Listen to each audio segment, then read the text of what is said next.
नमस्कार दोस्तों, आप देख रहे हो अनपैकिंग स्पोर्ट्स और मैं हूं सुरेश। मेलबोर्न में होने वाले बॉक्सिंग डे टेस्ट मैच के बारे में बात करने से पहले मैं आप सभी लोगों को बोलना चाहूँगा मेरी happy Christmas to all of you. कल का जो टेस्ट मैच स्टार्ट होने वाला है उस पर हम लोग बात करेंगे दोनों टीम के जो बैटिंग सिचुएशंस है, top order and middle order and then bowling combination, दोनों टीमें किस बॉलिंग कम्बिनेशन से उतारना चाहेंगी। तो चलिए हम लोग स्टार्ट करते हैं। देखिए, सबसे पहले अगर हम लोग भारत की बात करें तो देखिए हम लोग भारत की बैटिंग के बारे में बात करें तो देखिए अभी तक जैसे कि हुआ था कि केएल राहुल और यशस्वी जायसवाल ओपनिंग करेंगे, उसके बाद शुभमन गिल आते हैं, उसके बाद विराट कोहली आते हैं, फिर ऋषभ पंत आते हैं, उसके बाद रोहित शर्मा आते हैं, फिर नीतीश कुमार रेड्डी आते हैं। देखिए ये जो टेस्ट मैच है ना, इस टेस्ट मैच में सबसे इंपॉर्टेंट ये रहेगा कि ये क्योंकि जो मेलबोर्न की पिच होती है वो क्या होती है कि स्पिनर को सपोर्ट करती है। अगर वो स्पिनर को सपोर्ट करती है तो आपको मतलब मुझे तो लगता है कि शायद सुंदर को लाएंगे और रेड्डी की जगह नहीं बनेगी, क्योंकि अभी लोगों का कहना है कि जो भारतीय की बॉलिंग लाइनअप है वो वीक पड़ रही है। बिकॉज आपके पास बुमराह है, सिराज है, आकाशदीप है, उसके बाद जो स्पिनर्स को अगर बहुत ज़्यादा मदद नहीं मिलती है तो उसके बाद रेड्डी है। बैटिंग फॉर्म उनकी बहुत अच्छी रही है बट बॉलिंग उतनी अच्छी नहीं है, तो इस वजह से अगर स्पिनर्स को मदद मिलती है तो रेड्डी की जगह सुंदर खेल सकते हैं। देखिए अभी मीडिया में ये भी अफवाह है कि जो रोहित शर्मा है वो ओपन कर सकते हैं। अगर रोहित शर्मा ओपन करते हैं तो कह रहे हैं कि केएल राहुल थर्ड पोजीशन पे आएंगे। अब किसी को ये अंदाजा नहीं कि अगर केएल राहुल थर्ड नंबर पे आते हैं तो शुभमन गिल क्या ड्रॉप हो जाएंगे या शुभमन गिल को नहीं खिलाया जाएगा। तो ये सब जो कॉम्बिनेशन है ये कल पता चलेगा।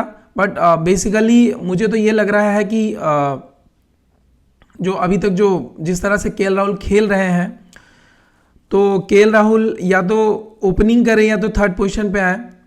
बट अभी इसके बारे में पूरी श्योरिटी नहीं है, किसी ने कुछ बताया नहीं है, ये जस्ट एक अफवाह है कि रोहित शर्मा ओपनिंग करेंगे और केएल राहुल थर्ड नंबर पे आएंगे। तो क्या शुभमन गिल को ड्रॉप किया जाएगा या नीतीश कुमार रेड्डी को ड्रॉप किया जाएगा? अगर शुभमन गिल को रखा जाता है तो पक्का है कि नीतीश कुमार रेड्डी ड्रॉप होंगे, और नीतीश कुमार रेड्डी रहेंगे तो शुभमन गिल ड्रॉप होंगे। तो और देखिए जो भारत की बैटिंग है थोड़ी सी निराशाजनक तो रही है। देखिए पर्थ टेस्ट मैच में भी बुमराह के हीरोइक ने वो मैच, मतलब बुमराह की कैप्टनशिप उनकी जो हीरोइक है, उसके बाद तो सेकेंड इनिंग यशस्वी जायसवाल और विराट कोहली दोनों की सेंचुरी ने हमें वो मैच जिताया था। लेकिन उसके बाद से देखिए बैटिंग थोड़ी सी तो निराशाजनक रही ही है। आप वो शुभमन गिल की चाहे बात कर लें, शुभमन गिल ने बाहर में 16 इनिंग्स में 40 से ज़्यादा स्कोर नहीं किया है। अगर हम लोग ऋषभ और रोहित की बात कर दे, लास्ट 3 इनिंग में तो रोहित शर्मा देखिए आउट ऑफ फॉर्म रहे, न्यूजीलैंड सीरीज में भी आउट ऑफ फॉर्म थे। अभी उनका स्कोर 3, 6 और 10 है लास्ट 3 इनिंग्स में। ऋषभ पंत का स्कोर 28, 21 एंड 9 है। तो भारत का जो टॉप ऑर्डर है ये थोड़ा सा निराशाजनक रहा है। लास्ट मैच में भी देखिए अगर रविंद्र जडेजा और फिर वो आकाशदीप और बुमराह की पार्टनरशिप नहीं होती तो भारत को फॉलो ऑन करना पड़ सकता था, उसके बाद कुछ भी हो सकता था। तो भारत की तरफ से देखिए लोग प्रैक्टिस कर रहे हैं। विराट कोहली ने भी काफ़ी प्रैक्टिस की है। विराट कोहली वो बाहर वाली जो बॉल है वो बहुत दिन से उस पर आउट हो रहे हैं, और उनका फॉर्म लास्ट अगर आप 4-5 साल देखिएगा उसी तरह की गेंद पर आउट हो रहे हैं। तो होपफुली जो मेलबोर्न है वहाँ पे जहाँ पे बॉल उतनी ज़्यादा मूव नहीं करेगी इनिशियल्स के बाद, तो हो सके हमें रोहित शर्मा हो या विराट कोहली, इनका बहुत ही अच्छा अंदाज सामने आए।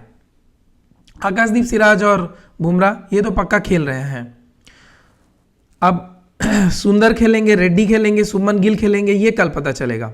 आते हैं हम लोग ऑस्ट्रेलिया की तरफ। देखिए ऑस्ट्रेलिया की तरफ से क्या हुआ है कि उन्होंने मैक्सविनी को ड्रॉप कर दिया है। उन्होंने कॉन्स्टेंस जो 19 ईयर के मतलब यंग सेंसेशन कहा जाता है उनको लेके आए हैं। अगर उनके कॉन्स्टेंस की अगर हम लोग फॉर्म की बात करें तो देखिए शेफील्ड शील्ड में उन्होंने लगातार 2 सेंचुरी बनाई थी। यंगेस्ट हैं since Ricky Ponting to do. उसके बाद उन्होंने इंडिया प्लेइंग 11 मतलब प्राइम मिनिस्टर्स 11 के लिए खेलते हुए इंडिया के अगेंस्ट 100 बनाया था, और उसके बाद उन्होंने अपने डेब्यू मैच में सिडनी थंडर के लिए 50 बनाया था, जो कि फास्टेस्ट है सिडनी थंडर के लिए। वो काफ़ी रिलैक्स लग रहे हैं। अगर आप बात करेंगे उनको अभी जो जर्नलिस्ट जिन लोगों ने क्वेश्चन पूछा कि आप जसप्रीत बुमराह को फेस करने के बारे में क्या सोच रहे हैं, तो बोले मैं उन्हें एक अनदर बॉलर की तरह ट्रीट करूंगा। और देखिए जसप्रीत बुमराह ने ना ऑस्ट्रेलियाई ऑस्ट्रेलियंस के माइंड में एक अलग जगह बना ली है, क्योंकि जॉर्ज बेली के प्रेस कॉन्फ्रेंस में उन्होंने कहा कि वो भारत को कुछ अलग देना चाहते हैं, मतलब भारतीय बॉलिंग के अगेंस्ट कुछ अलग थ्रो करना चाहते हैं। तो कॉन्स्टेंस थोड़े से अटैकिंग बैट्समैन है, तो ये थोड़ा सा अलग चैलेंज हो सकता है। फिर देखिए कल तो पता ही चलेगा कि क्या होता है। उसके बाद अगर हम लोग देखिए, अगर हम लोग ऑस्ट्रेलियन की बैटिंग के बारे में भी बात करें तो देखिए ख्वाजा बहुत अच्छे फॉर्म में नज़र नहीं आया है। लवुशेन ने एक 70 जरूर किया एडिलेड में, लेकिन वो भी बहुत ही मतलब वो भी स्ट्रगल करते हुए नजर आए हैं। आप स्मिथ को देखिएगा, उन्होंने एक सेंचुरी जरूर बनाई है। मतलब फाइनली लग रहा है कि वो जिस पोजीशन से जिस तरह से खेलना चाह रहे थे, वो लगातार बैटिंग पोजीशन अपना चेंज कर रहे थे, तो एक जगह पे आ गए हैं।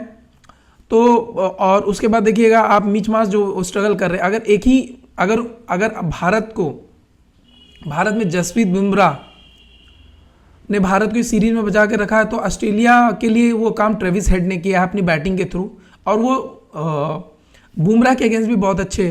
तो देखिए top and middle order struggle कहीं ना कहीं भारत का भी है और ऑस्ट्रेलिया का भी है। भारत का थोड़ा सा ज़्यादा लग रहा है, क्योंकि जो टॉप 2 बैट्समैन है आपके कोहली और रोहित शर्मा, वो ज़्यादा स्ट्रगल कर रहे हैं।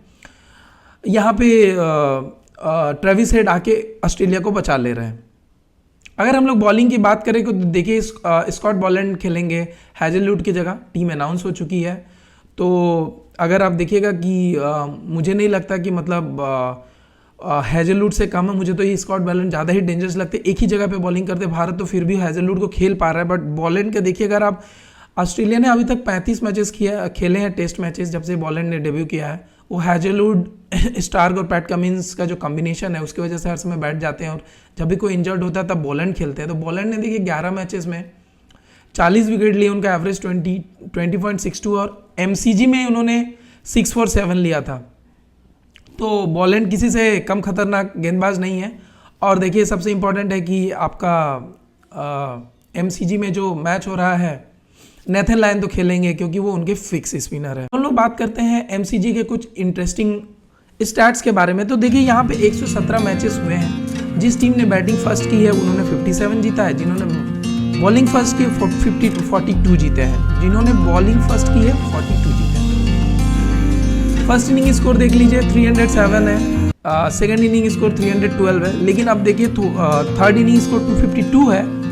बट अगर आप देखिएगा फोर्थ इनिंग स्कोर तो ड्रास्टिकली रिड्यूस हो जाता है 172। तो इसका मतलब सिंपल सा है भाई कि अगर आपको जीतना है तो टॉस जीते और बैटिंग कीजिए, आपके लिए बेस्ट रहता है। भारत का अगर देखें तो भारत ने एमसीजी में 14 टेस्ट मैच खेले हैं, जिसमें से 4 जीते हैं, 8 हारे हैं, 2 ड्रॉ रहे हैं। देखिए हालिया में 4 में से जो 2 विन आई हैं वो लास्ट ईयर एमसीजी में आया था जिनके रहाणे के कैप्टनशिप में, और उससे पहले विराट कोहली के कैप्टनशिप में आया था। अगर हम लोग दोनों टीम की बात करें तो देखिए ऑस्ट्रेलिया का जो है थोड़ा सा दबदबा तो ज़्यादा लग रहा है, क्योंकि भारत अभी भी थोड़ा सा लग रहा है कि क्या कॉम्बिनेशन खिलाएगा, कौन कहाँ बैटिंग करेगा, जबकि ऑस्ट्रेलिया का ये सब चीज़ें फिक्स लग रही है। और स्मिथ की जो सेंचुरी और ट्रेविस हेड का जो डोमिनेशन है और मिचेल स्टार्क, पैट कमिंस का जो फॉर्म, उससे तो मुझे लग रहा है कि ऑस्ट्रेलिया को अगर मैं दूंगा तो ऑस्ट्रेलिया का प्रेडिक्शन क्या, ऑस्ट्रेलिया के जीतने का चांस ज़्यादा रहेगा। देखिए मेरा दिल तो कहता है भारत, बट दिमाग कह रहा है ऑस्ट्रेलिया, तो ऑस्ट्रेलिया को मैं 60-40 दूंगा, क्योंकि उनका बैटिंग भी स्ट्रगल कर रहा है, बट भारत से थोड़ा कम है। तो आप हमें बताइए कि आप इस एनालिसिस के बारे में क्या सोचते हैं, और आपको एनालिसिस अच्छी लगी तो अनपैकिंग स्पोर्ट्स को जरूर सब्सक्राइब कीजिएगा।